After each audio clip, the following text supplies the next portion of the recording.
सोमवार के दिन तू मेरे मंदिर के दरवाजे पर चौखट पर बैठ जाना, और दूसरा प्रतिदिन शाम के समय पर तू बेलपत्री के पेड़ के नीचे बैठ जाना। जो तेरी बेल वृक्ष के नीचे सेवा करने आए, जो शंकर जी के मंदिर में सोमवार को जल चढ़ाने आए, उसका जो पात्र जल चढ़ाकर जब वो घर लेकर जाए, उसके पीछे पीछे, पात्र के पीछे पीछे तू जाना, और उसके घर में लक्ष्मी का भंडार भरकर आए। लक्ष्मी बेलपत्र के वृक्ष के नीचे तू विराजमान हो जा। उस बेलपत्र के वृक्ष के नीचे जो बुआरी लगाए, सेवा करे, चाकरी करे, एक बेटी को जैसे बड़ा करते हैं वैसे बेलपत्री के वृक्ष को जो बड़ा करे, बेलपत्री के वृक्ष का जो पालन करे, पोषण करे, उसकी संभाल करे, उस बेलपत्री के वृक्ष को जैसे जैसे वो उन्नति करे, वैसे वैसे उसके घर में समृद्धि बढ़ते जाए। उस जिसका खुद का मकान नहीं हो, खुद का मकान नहीं हो, किराए के मकान में रहते रहते जिंदगी बीत रही, खुद का नहीं,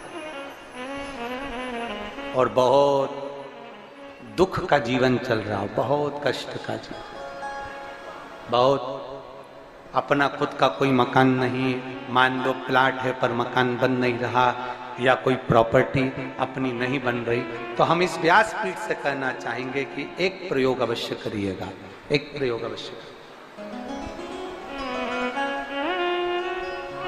अपने आसपास के 5-6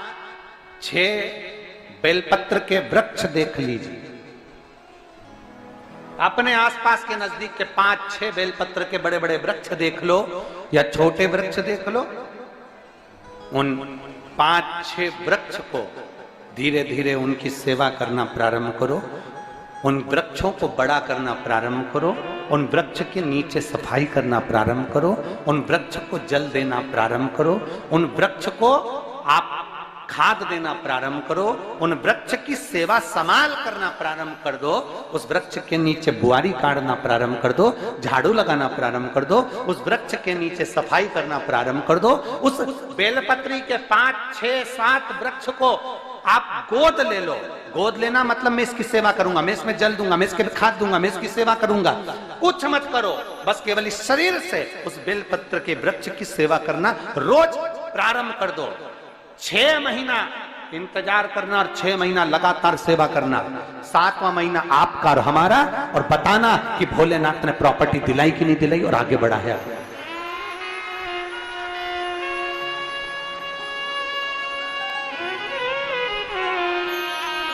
एक बेलपत्र का वृक्ष जिसके नीचे माता लक्ष्मी विराजमान होती है, एक बेलपत्र के वृक्ष के नीचे लक्ष्मी रहती है।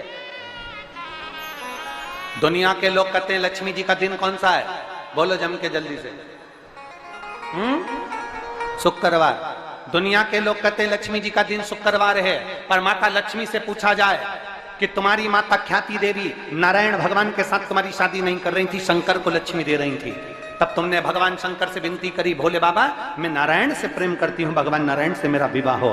तो माता ख्याति देवी से शंकर भगवान ने विनय कर कर कहा कि लक्ष्मी जी का विवाह नारायण के साथ कर दिया जाए। भगवान नारायण के साथ जब लक्ष्मी जी का विवाह हो गया, तब लक्ष्मी जी हाथ जोड़कर बोलती हैं, बाबा मेरा विवाह नारायण के साथ हो गया, पर मैं आपके चरणों की सेवा करना चाहती हूँ, बाबा आप कृपा करिए कि मैं क्या करूं आपके लिए। शंकर भगवान कहते हैं लक्ष्मी बस 2 चीजें कर दे, एक सोमवार के दिन तू मेरे मंदिर के दरवाजे पर चौखट पर बैठ जाना, और दूसरा प्रतिदिन शाम के समय पर तू बेलपत्री के पेड़ के नीचे बैठ जाना। जो तेरी बेल वृक्ष के नीचे सेवा करने आए, जो शंकर जी के मंदिर में सोमवार को जल चढ़ाने आए, उसका जो पात्र जल चढ़ाकर जब वो घर लेकर जाए, उसके पीछे पीछे, पात्र के पीछे पीछे तू जाना, और उसके घर में लक्ष्मी का भंडार भरकर आए। लक्ष्मी बेलपत्र के वृक्ष के नीचे तू विराजमान हो जा। उस बेलपत्र के वृक्ष के नीचे जो बुआरी लगाए, सेवा करे, चाकरी करे, एक बेटी को जैसे बड़ा करते हैं वैसे बेलपत्री के वृक्ष को जो बड़ा करे, बेलपत्री के वृक्ष का जो पालन करे, पोषण करे, उसकी संभाल करे, उस बेलपत्री के वृक्ष को जैसे जैसे वो उन्नति करे, वैसे वैसे उसके घर में समृद्धि बढ़ते जाए, उसके घर में वैभव बढ़ते जाए। ये शंकर भगवान माता लक्ष्मी से करे, भगवान शिव माता लक्ष्मी से करे। तो भस्म, अगर शिव के मंदिर में भस्म मिल जाए, शंकर पर चढ़ी हुई भस्म अगर मिल जाए तो, और अगर भस्म ना मिले ना, तो शंकर के जो शंकर भगवान का जो शिवलिंग है, शिवलिंग के आसपास में जो जलाधारी है, यहाँ अगर भस्म ना मिले तो इस जलाधारी पर अपना हाथ स्पर्श कर कर अपने तन पर उसको लगाकर जरूर आओ। भस्म एक शंकर पर चढ़ा हुआ जल, दूसरे नंबर पर है शंकर पर चढ़ी हुई भस्म। ये दो स्पर्श जरूर, स्पर्श। एक भस्म का एक बड़ा सुंदर चरित्र आता है। दूसरा, जिस भूमि पर बैठकर कथा सुनो उसकी रज को अपने मस्तक पर थोड़ा सा लगाकर अवश्य जाओ, वो जीवन का एक आनंद है। और शंकर के मंदिर में जाओ तो दो चीजें अवश्य लेकर आओ। पहला, शंकर जी पे चढ़ा हुआ, जम के बोलो, जल अवश्य लेकर आओ। क्योंकि जब तुम जल लेकर आते हो, पात्र लेकर आते हो, तो मेरा महादेव लक्ष्मी जी को तुम्हारे पीछे पीछे तुम्हारे घर तक भेजते हैं। चढ़ी हुई बेलपत्र मत खाओ, लोग कहेंगे शंकर पर चढ़ा हुआ ये मत पाओ। हम इस व्यासपीठ से निवेदन करना चाहेंगे कि आप अगर दिल रखकर अपने बाबा से कहोगे ना, तो बाबा पर चढ़ा हुआ जो जल है ना, वो जल साधारण नहीं रहता। मेरा भोलेनाथ जब दुनिया को अमृत देता है तो तुमको भी अमृत दे देता है। दो चीजें कभी मत छोड़ो। अगर मंदिर में गए हो तो दो चीजें कभी मत छोड़ो। कथा में गए हो तो दो चीजें कभी मत छोड़ो। एक, कथा श्रवण करना। दूसरा, जहां कथा बैठकर सुनते हैं वहां की रज को अपने मस्तक पर लगाना।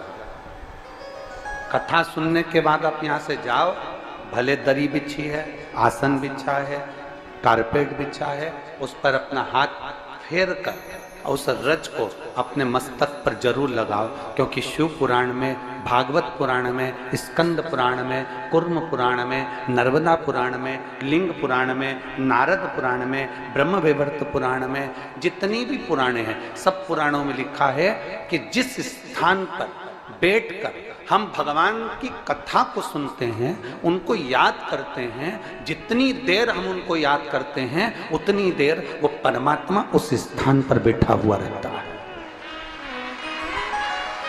हाथ रखकर बोलना, शंकर भगवान से तुम्हारा रिश्ता कौन सा? शिव जी से आपका कौन सा रिश्ता?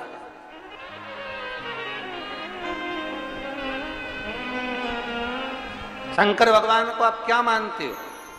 हमने आपको एक संबंध बताया था कि सीहोर कुबेरेश्वर धाम आपका मायका है, तो हम आपके भाई हैं, तो शंकर भगवान आपके पिता हैं, आपके बाप हैं, आपका बाबा है, आपका दादा है।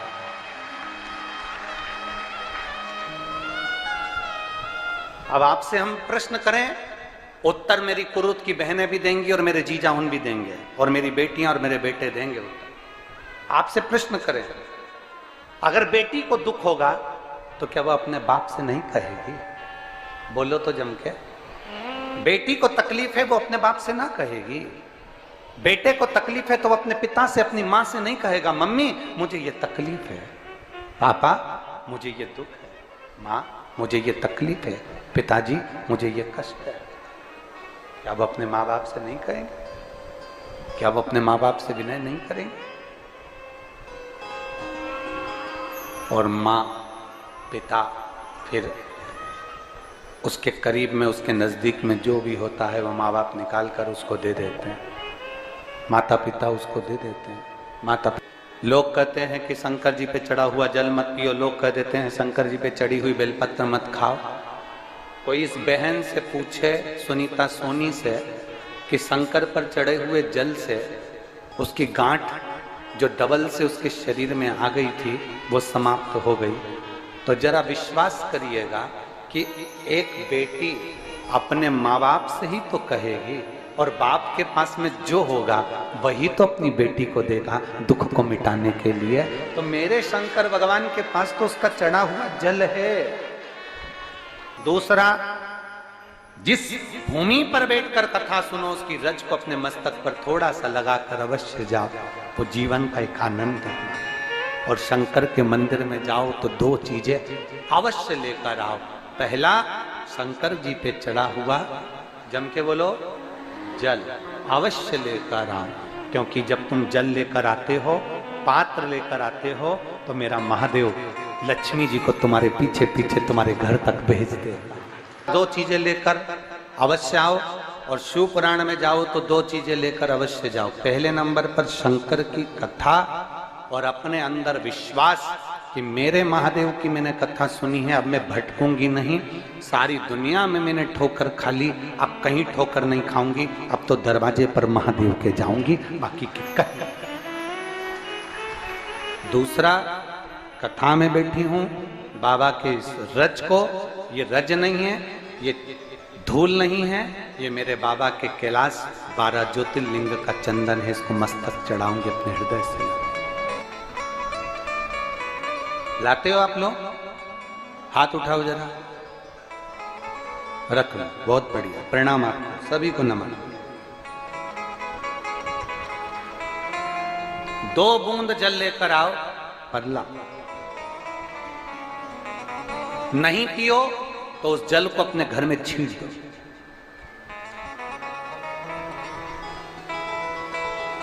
नहीं पी सकते, उस जल को छींट दो। सारे घर के लोग नहीं पी रहे, उस जल को मटके में डाल दो, हंडे में डाल दो। 2 बूंद जल हंडे में डाला, सब पी गई। आपको अलग अलग किसी को देने की जरूरत नहीं पड़ी, किसी को नहीं। हंडे में डाल दो, मटके में डाल दो, सब उस पानी को पीना आरंभ करो।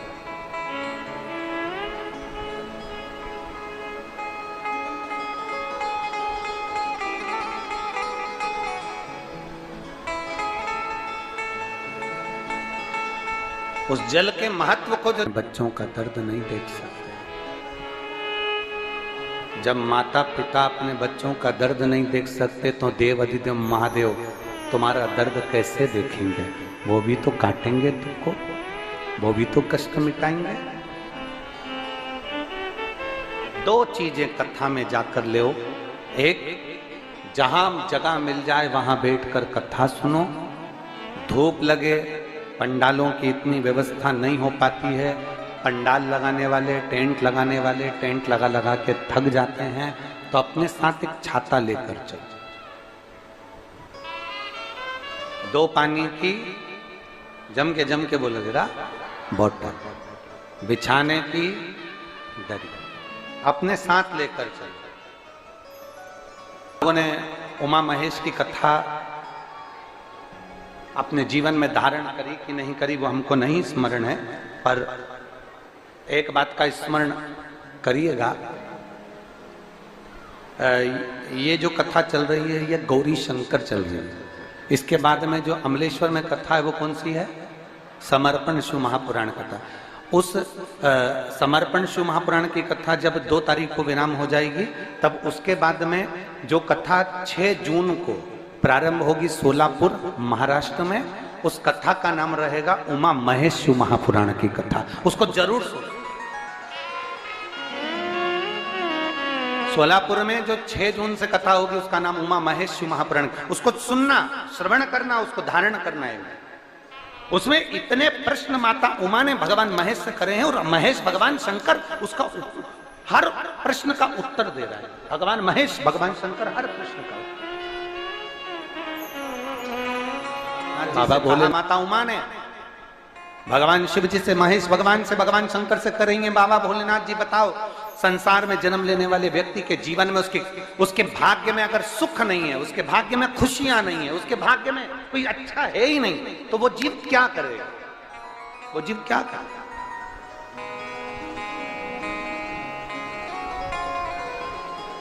भगवान शंकर कह रहे हैं, पार्वती,